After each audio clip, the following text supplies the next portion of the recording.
Ouais, salut à tous, c'est Sturi, bienvenue pour cette vidéo review. Qu'est-ce qui s'est passé à NXT TakeOver 30? On entame le grand week-end de SummerSlam. Week-end toujours très attendu, l'été, même si c'est dans des circonstances un petit peu particulières. Je vous donne, bien entendu, rendez-vous ce soir à partir de 20h. Je ne peux pas encore vous garantir qu'on sera au niveau de l'antenne à 20h sur la chaîne CCL Catch pour le super kick-off de SummerSlam. On fera la preview complète de l'intégralité de l'événement, hein. On connaît pas encore les matchs dans le kick-off, t'imagines? Mais c'est surtout l'occasion d'avoir Ludivine, Flo, pour leurs impressions, tu vois, sur le week-end de SummerSlam, leurs impressions sur NXT TakeOver, et également les nouveautés, les news qui concernent WWE, dont notamment l'arrivée depuis vendredi du WWE Thunderdome. Là, ça y est, on a eu des images, les ratings ont été plutôt bons pour SmackDown avec 2,1 millions de téléspectateurs. Mais il faut quand même noter une petite chose, c'est que la première heure a fait une très bonne audience et bien entendu une fois que l'effet nouveauté était peut-être passé, hop, ça a commencé petit à petit à baisser. Mais je vous donnerai un petit peu plus mon avis global sur cet effet WWE Thunderdome lors du qu'est-ce qui s'est passé de SummerSlam qui, je vous le dis tout de suite, hein, sortira probablement pas le lendemain de SummerSlam, hein, ça sortira pas lundi, hein, ça sortira peut-être un petit peu plus tard parce que je travaillerai une vidéo un petit peu plus classe, hein, comme à l'habitude, pour les qu'est-ce qui s'est passé des gros pay-per-view WWE. Là, pour NXT TakeOver, tu vois, retour dans mon bureau, je suis un petit peu peinard, hein, je suis un petit peu plus tranquille. Hein. Bon, ça n'empêche pas hein, qu'on va parler de catch, on va essayer de le faire le plus proprement, le plus correctement possible. Puis ça me permet également de vous rappeler, merci à tous déjà d'être restés abonnés, merci aux subs, de toujours me donner la confiance. J'ai bien profité des vacances, mais j'arrive déjà, tu vois, un peu fatigué, un peu endolori, tout ça, donc... et puis reprendre aussi du rythme la nuit pour regarder les shows live, parce qu'en plus de ça, la NXT TakeOver, c'était pas simple à regarder, parce qu'en même temps, il y avait All Elite Wrestling Dynamite, pour ce show qui a été décalé, qui se retrouvait face à TakeOver. Alors face à TakeOver, pas exactement, ça a commencé avec du retard, il faut le savoir, mais ça a quand même commencé une demi-heure avant le début de ce NXT TakeOver 30, et attention, spoiler alert, l'élément qu'il ne fallait absolument pas manquer de cet épisode de All Elite Wrestling Dynamite, c'était le main event, où Brody Lee a squashé notre bon ami Cody, est devenu le nouveau champion TNT. Hein. En tout cas, une prise de titre particulièrement efficace, un peu choquante, mais pas mal dans l'ensemble. Un épisode de Elite Wrestling Dynamite, j'en reparlerai ce soir au Super Kickoff, assez moyen, il faut bien le dire. Je pensais qu'on allait mettre vraiment tous les chevaux dehors pour être face à NXT TakeOver 30. On découvrira, je sais toujours pas quels sont les ratings pour cet épisode de Dynamite, mais je pense pas qu'ils aient fait le meilleur, véritablement le meilleur des mouvements. Mais on prépare en tout cas très correctement le show All Out qui arrivera le 5 septembre. T'imagines quand même qu'on va avoir là ce week-end SummerSlam, la semaine prochaine Payback parce qu'ils veulent pas ils veulent saturer apparemment le marché du pay-per-view WWE, et la semaine suivante après c'est All Out. Donc t'imagines les fans de catch, tous les pay-per-view là qui doivent se taper avant de... est-ce qu'on a... le 5 septembre, on aura l'argent pour regarder All Out, je sais pas, c'est drôle de stratégie en tout cas, c'est ce qu'ont rapporté pas mal de dirt sheets. Bon, je mets de côté All Elite Wrestling Dynamite, je reparlerai ce soir lors du Super Kickoff en compagnie de Ludivine et Flo. Parlons de ce NXT TakeOver 30 qui s'est ouvert dans le kick-off avec la victoire de Breezango, et oui, et évidemment, Tyler Breeze et Fandango qui ont été les meilleurs dans un sweat match qui a duré 6 à 7 minutes il me semble, hein, mais c'était plutôt dynamique. Raúl Mendoza et Joaquin Wilde ont montré de bonnes choses, ils m'ont jamais véritablement inspiré pour la victoire finale. Un petit peu déçu de Danny Burch chez Oni Lorcan, Oni Lorcan était super, Danny Burch j'ai trouvé un petit peu effacé. Cette victoire de Breezango qui sont, allez, il faut le dire quand même, les babyface en équipe les plus over de NXT à l'heure actuelle. Face à Imperium, ça peut être sympa. Ça, oui, bon, ça peut être bien, on découvrira lorsque ça sera diffusé. Je sais pas si ça sera déjà ce mercredi ou un petit peu plus tard. J'ai vu qu'il y avait un épisode également de NXT qui sautait, qui basculait du mercredi au mardi. J'en reparlerai bien entendu à 3CFM, hein, parce qu'on se reverra aussi 3CFM mercredi prochain, etc. Ah oui, là la saison reprend. Allez, la carte principale. Finn Balor qui ouvre le show contre Team Thatcher, un match qui a été hypé en l'espace d'une petite semaine. Ouais, pas plus, hein, c'était assez vif. On avait que 4 matchs annoncés lorsque je vous ai fait le sur Extradamus, il y avait que 4 matchs. Finn Balor contre Team Thatcher a été annoncé juste après, et il faut dire que sans avoir particulièrement de backup, hein, c'est juste que Finn Balor s'est vu coûter son opportunité de participer au championnat nord-américain à cause de Team Thatcher, voilà, qui est intervenu dans ce combat. C'était le chaos, hein, tout le monde était intervenu, encore un incroyable finish overbooké Mania WWE. Et Balor Thatcher, c'est un programme qui s'est décidé, voilà, comme ça, en claquant d'un doigt, et il n'y a pas grand chose à en redire, parce que même si la construction est très faible, au vu du talent de ces deux catcheurs, enfin une confrontation Team Thatcher-Finn Balor, dans mon esprit, dans mon idée, ça ressemble un peu à Dream Match. C'est bien parce que Tim Thatcher est pas un des catcheurs les plus adaptables, il a un style qui est très propre à lui, tu vois, c'est un shooter à l'ancienne, tu vois, un style bien rude, tu vois, au sol, où on va aller chercher la soumission, on va travailler, on va beaucoup appuyer le mouvement, et Finn Balor, il est pas véritablement coutumier du fait, lui il a plus un style entertainer, avec voilà, quelques mouvements assez rapides, très moderne, on va dire, en quelque sorte. Et bien le mix des deux était particulièrement très chouette, et c'était cool de voir un Finn Balor exposer un autre style de catch. Alors exposé, mais dans le bon sens du terme, parce que il a réussi à rendre, tu vois, je vais pas dire quasiment coup pour coup, mais il avait toujours, tu vois, quelques petites parades pour contrer les techniques de Tim Thatcher, qui a des expressions faciales totalement incroyables. Bref, un bon match de catch, une belle opposition de style, qui a pas duré trop longtemps, j'ai trouvé 13 minutes 30, c'était véritablement un excellent opener, et une victoire de Finn Balor convaincante, encore une fois. Finn Balor, qui, quand même, depuis qu'il est revenu à NXT, il faut bien voir une chose, hein, il est revenu quand même avec une aura de top star, mais ils l'ont toujours, par voilà, l'exception d'une ou deux piges contre Adam Cole, ils l'ont toujours gardé vraiment très éloigné du main event de NXT. Et c'est vrai qu'on devait partir dans ce programme contre Walter qui était totalement voilà, mis de côté avec le Covid, tout ça. J'espère qu'on aura l'occasion de revoir ça un peu plus tard, une fois que la situation se sera calmée. Balor qui était attendu en héros du côté de l'Irlande pour le NXT TakeOver UK. Finalement, ça s'est pas fait, c'est pas grave, mais on a Tim Thatcher et on voit que Balor est capable de voilà, de se diversifier au niveau du style, et c'est particulièrement très agréable à voir. La bonne personne à gagner.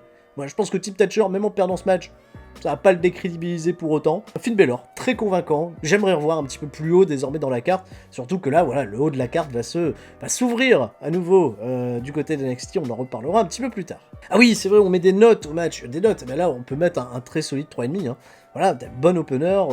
Bon, 3,5, oui, bah c'est très bien, 3,5. Excellent. Tiens, je fais une petite aparté directement pour dire, c'est bien aussi de revenir, tu vois, de garder quand même le Performance Center avec le public, ok, hein, qui est faible d'NXT, mais j'ai trouvé que tout au long de tout le show, l'ambiance était plutôt chouette. L'ambiance était assez prenante, quelques petits moments de flottement, notamment dans le match qui arrive, c'est le fameux 5-way ladder match pour déterminer le nouveau champion NXT nord-américain. Alors on avait Bronson Reed, vêtu comme un très beau, enfin à l'image d'un très beau Bam Bam Bigelow, hein, le petit clin d'œil était véritablement sympa. Cameron Grimes, qui a été fantastique pendant tout le match, il faudrait qu'on se pose à 5 minutes, qu'on réfléchisse quand même que Cameron Grimes, c'est quand même un heel fantastique, un incroyable performeur, et voilà, il n'a pas loupé l'occasion de briller dans ce match avec des spots assez innovants, des excellentes expressions faciales.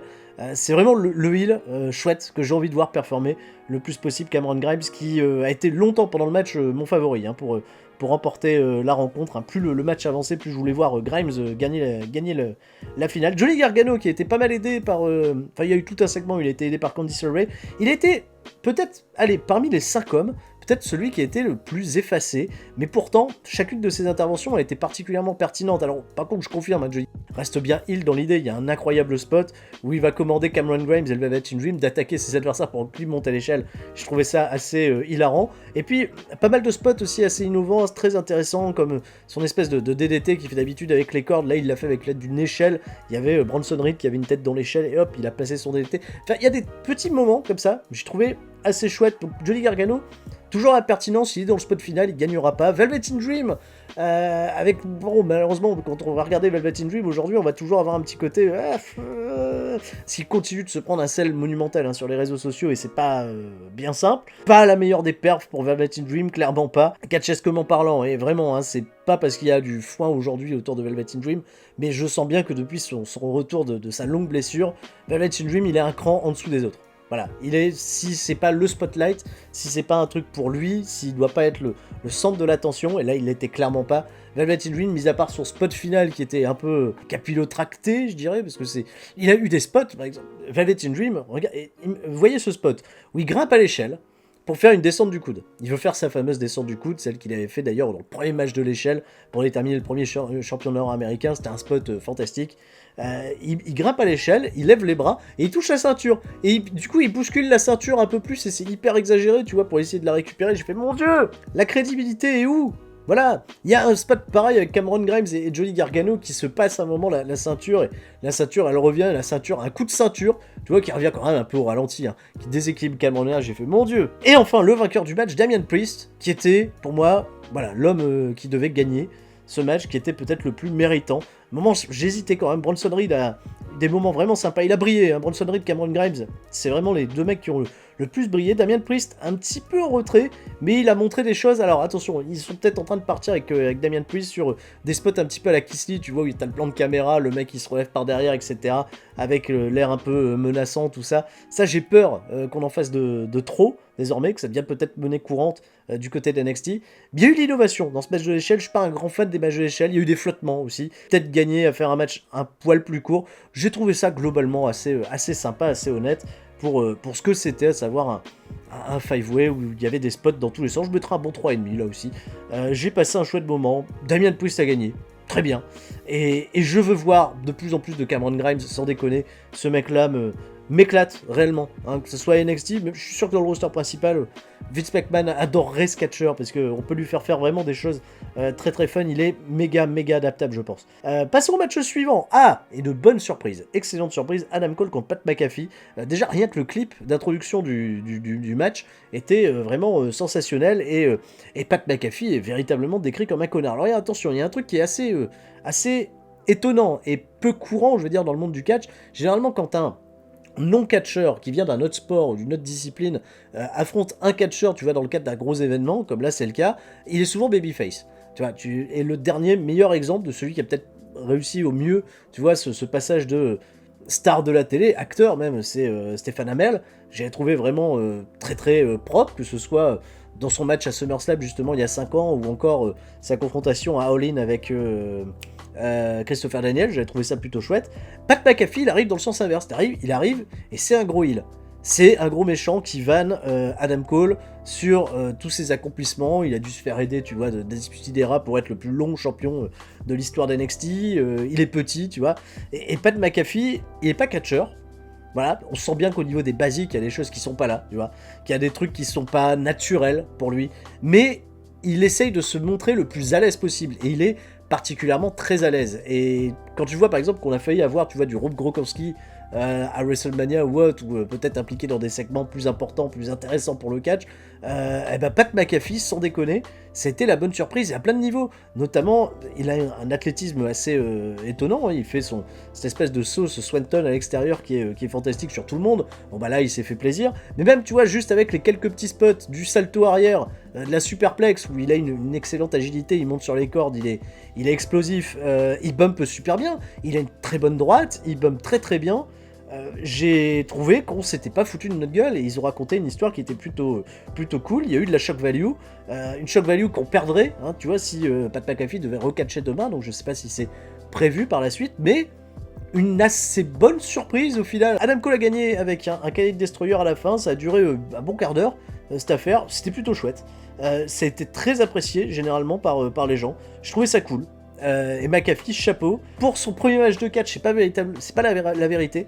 Il a déjà catché en 2009 dans un petit truc indépendant à la con. Et rien de notable. Par contre, ça a été toujours un passionné de catch, et on se doute que le mec est pas rentré chez WWE pour enfiler des paires. Il a dû passer un petit peu au Performance Center. Tu sens que c'est un athlète, un showman. Il est divertissant. Des trucs cool. Voilà, et super. Bravo Pat McAfee. La bonne surprise. Et je mettrais, voilà, tu vois, juste pour l'effet de surprise, je mettrais un bon 3 quarts.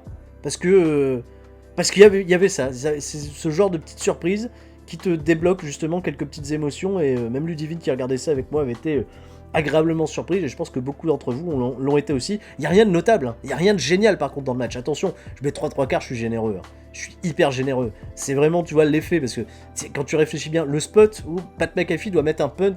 Le punt kick là, à Adam Cole, qu'Adam Cole se retire au dernier moment et que le mec tape dans l'escalier, tu dis c'est con, parce que le mec se serait pas retiré, il aurait tapé dans l'escalier aussi. Tu réfléchis un peu, tu dis ce spot est débile comme pas permis. Alors la fameuse question, s'il y avait eu du vrai public, est-ce que les gens auraient pas cheeré pour Pat McAfee? Sans déconner. Je pense que moi personnellement j'aurais cheeré pour Pat McAfee. Heureusement que la full workée de NXT est resté derrière Adam Cole, pour le coup. On verra où ça amènera tout ça, et si Pat McAfee aura une nouvelle chance, tu vois, dans le catch. Il sera acclamé, par contre. Je pense qu'il va être babyface de ouf. Yoshirai contre Dakota Kai pour le championnat NXT féminin. Dakota Kai qui était accompagnée de Raquel Gonzalez. C'est vrai que j'ai totalement zappé. Elle est revenue au dernier NXT, probablement à un moment où j'ai dormi. Raquel Gonzalez qui est bien en forme, bien physique, qui est intervenue à des bons moments dans le match. Je trouvais que c'était assez chouette. Dakota Kai a quand même été une menace parce que Yoshirai, quand tu reprends tout le clip de promo, la prend absolument pas au sérieux. Je trouvais que Yoshirai, justement, et Dakota Kai, elles ont cette bonne chimie. On a vu des choses techniques un peu cool. Il y a eu un super travail sur le bras. J'ai pas grand chose d'autre à dire. Je mettrai là aussi, tu vois, un bon 3,5 des familles parce que c'était bien worké. Ça faisait pas trop de suspense, malheureusement. Hein, je voyais pas Yoshirai paumer le titre là maintenant. Dakota Kai, c'était challenges voilà, de passage, hein, un programme d'attente, en attendant justement que Rhea Ripley arrive. Et d'ailleurs, la fin de match, hein, victoire de Yoshirai, Raquel Gonzalez qui attaque Yoshirai, et Rhea Ripley qui vient faire le save. Pas de trace de Mercedes Martinez, mais on sent voilà, qu'il y a un programme d'attente supplémentaire pour Rhea Ripley jusqu'à ce que elle revienne, tu vois, à Yoshirai, ou que quelqu'un d'autre prenne le titre à Yoshirai, je sais pas, mais Rhea Ripley est clairement dans des programmes d'attente. Elle apparaît, au moins NXT, c'est toujours sympa. Enfin, le main event. Et là, ça coince. Parce que on est habitué généralement avec NXT à avoir des main events, tu vois, d'un gros calibre, avec notamment beaucoup de spots. Parce que, attends, on s'est bouffé du Adam Cole pendant 1 an et demi. Adam Cole, c'est spot. Il se passe des trucs de fou. Quand t'as des Gargano, des Ciampa, etc., tu sais plus où de la tête, et on n'est plus habitué à avoir du selling. Et bien justement, la Karrion Kross et Keith Lee, c'était un match avec du storytelling, un peu de selling, mais pas forcément. Là, c'est là que je vois que Karrion Kross, tu vois, il est pas dans le business depuis très très longtemps, parce que il y a quelques petits trucs, tu vois, encore visuellement qui me choquent quand je le vois des fois courir dans les cordes ou prendre certains coups, etc. Alors attention, je trouve qu'il est bon acteur, il joue bien le mec un petit peu vénère, un petit peu imprenable, imbattable, et qui se lie exactement, tu vois, dans un registre similaire, mais avec plus d'athlétisme, ce qui surprend quand tu vois justement le gabarit de Keith Lee, et c'est ce qui fait notamment sa renommée. 21 minutes 50 de match, hein, si je me réfère à Cage Match, c'est long, c'est très long. Tu vois, Karrion Kross, je pense que c'est le mec qu'il faut garder sur un format de 10 minutes, il serait parfait pour le roster principal, Karrion Kross, et parce que en plus c'était un match qui était worké comme avec une longue 8 comme un match du roster principal. Le mec, Karrion Kross, ok, il est menaçant, mais il bosse comme Orton, tu vois. Il est très méthodique, très lent, il va chercher certains trucs, alors par moments, tu vois, il y a des coups avec de l'impact, tout ça, mais il m'a pas, en revanche, provoqué, tu vois, cette même sensation de dominance qu'il a eu par exemple avec Dijakovic. Et Keith Lee, bah je sais pas, j'ai l'impression qu'il était un petit peu effacé sur certains moments. Je pense qu'ils ont voulu encore une fois en faire des caisses avec ces expressions faciales de mec qui ne ressent absolument pas la douleur, qui est une machine. Et de ce fait, il y a quelques trucs voilà, qui m'ont un petit peu choqué. Il y a cette prise de soumission. Alors voilà, attention. Il fait quoi? Il fait une espèce de slipper, Karrion Kross. Il va réussir à endormir Keith Lee. Et quelque chose qu'on voit plus dans le catch moderne depuis des années, c'est l'arbitre qui lève la main. Tu vois, pour voir si le mec est encore là, s'il a encore de la vie. Parce que généralement, quand tu regardes, hein, quand il y a la chokehold, l'arbitre, des fois, il réfléchit plus, il voit que le mec est inerte, il sonne la cloche, etc. Et là, il a pas sonné la cloche, il a laissé une chance à Keith Lee, qui a juste bougé comme ça le petit doigt, il a fait une Stephen Hawking, et à son âme, attention, c'est une blague. Hein. Et puis voilà, et ça s'est fait comme ça, et Keith Lee est revenu, mais pour autant, il a perdu, ils ont fait une Saito souplex, Doomsday Saito, apparemment, ils appellent ça comme ça, depuis la deuxième corde, et Karrion Kross est devenu le nouveau champion NXT. Keith Lee aura eu finalement ce règne de transition qui me déçoit un peu. Je trouve que... Alors, voilà, tu vois, moi je pensais qu'ils allaient aller sur un match où les mecs seraient sortis très protégés, et je dois quand même leur tirer mon chapeau parce que c'est une victoire clean pour Karrion Kross, qui est le meilleur, qui est ressorti plus fort de tout ça, et j'aurais eu tendance, tu vois, à râler si on avait protégé tout le monde. Donc au moins ils ont fait le truc. C'était long en revanche. Ça aurait pu être fait en beaucoup plus court pour qu'on ait vraiment, tu vois, la sensation que Karrion Kross était un peu imprenable. Alors pas 3 minutes comme Brody Lee qui squash Cody, on n'est pas sur un format télé. Je pense que les gens qui payent, s'ils se disent le final de NXT ça dure 6 minutes, je fais la gueule. Mais je pense que Karrion Kross est vraiment, tu vois, le genre de catcheur qu'il faut mettre dans des formats courts et il serait parfait dans le roster principal. Donc là, ils vont tenter le truc avec Karrion Kross, mais bon, parce que Karrion Kross, un truc que vous savez peut-être pas, ou vous avez peut-être lu les réseaux sociaux, ils en ont parlé, blessure à l'épaule. Apparemment, il s'est luxé l'épaule pendant le match. Donc je sais pas à quel moment il s'est fait cette luxation, il doit passer des IRM parce que peut-être qu'il va devoir subir une intervention chirurgicale et on va plus avoir Karrion Kross pendant quelques temps. Alors c'est très con, quand le mec devient champion, etc., je pense que tu fais la gueule. Mais Karrion Kross, s'il a worké une grosse partie du match en étant blessé, chapeau quand même les mecs, chapeau quand même. C'est pas le match qui m'a éclaté. Hein. Tu sais, j'arrive même pas à mettre 3 étoiles à ce match, je vais lui mettre 2-3 quarts. parce que je reverrai pas avec du plaisir comme j'ai pu revoir plein de main events de NXT TakeOver avec beaucoup de plaisir. Celui-là, ok, il marque un changement, il marque une ère de changement apparemment à NXT avec Karrion Kross qui va prendre le lead. Keith Lee, champion de transition, va peut-être avoir de quoi rager, il va falloir le reconstruire, le retravailler un petit peu, Keith Lee. Il y a Tommaso Ciampa qui revient mercredi d'ailleurs, ça a été annoncé. Ça laisse du flou et il y a des portes ouvertes également, tu vois, pour le haut de la carte, à des mecs comme Finn Balor qui viennent de gagner le match. Peut-être que, je sais pas moi, Johnny Gargano, Velvet Dream, ils vont peut-être se repositionner, j'en sais rien. Il y a des choses à découvrir. Adam Cole, quid d'Adam Cole? Est-ce qu'Adam Cole va être le prochain challenger à Karrion Kross pour se faire démolir, tour de babyface plus ou moins? S'il y a des gens qui vont passer dans le roster principal aussi, il faut s'y attendre. Pas mal de choses qui restent selon moi en interrogation après show, qui étaient pas mauvais, pas le meilleur d'NXT TakeOver, loin de là. Hein, à chaque fois que je vois des fois les NXT TakeOver, je dis oh, il était meilleur que le précédent, c'est super. Là j'ai trouvé que on était un petit peu en dessous, et je pense que c'est Spain Event qui plombe un petit peu, parce qu'il est vraiment dans un style différent. Donc je peux pas être trop sévère avec ce main event, mais je peux pas non plus l'encenser, tu vois, en disant c'était fantastique, ils ont pris des risques. Ça, on peut dire qu'ils ont pris des risques. Bref, ça annonce quand même des choses assez chouettes, si on reste dans ce dynamisme pour SummerSlam, dans le contexte Thunderdome, attention, donc il risque de se passer des choses, on en parle ce soir à partir de 20h, hein, peut-être pas 20h pile, hein, je le rappelle, à partir de 20h sur la chaîne CSL Catch en compagnie de Ludivine et Flo pour le super kick-off. Et puis, de finale à tous, hein, je sais, vous allez avoir un œil sur la finale, hein, au passage, hein, Paris-Munich, hein, tous derrière Paris? Non? Bon, mais c'est dans le script ça, s'ils gagnent? Ah bon? Et je vous fais des gros bisous, je vous dis à tout à l'heure, c'était Sturi. Ciao, bye bye.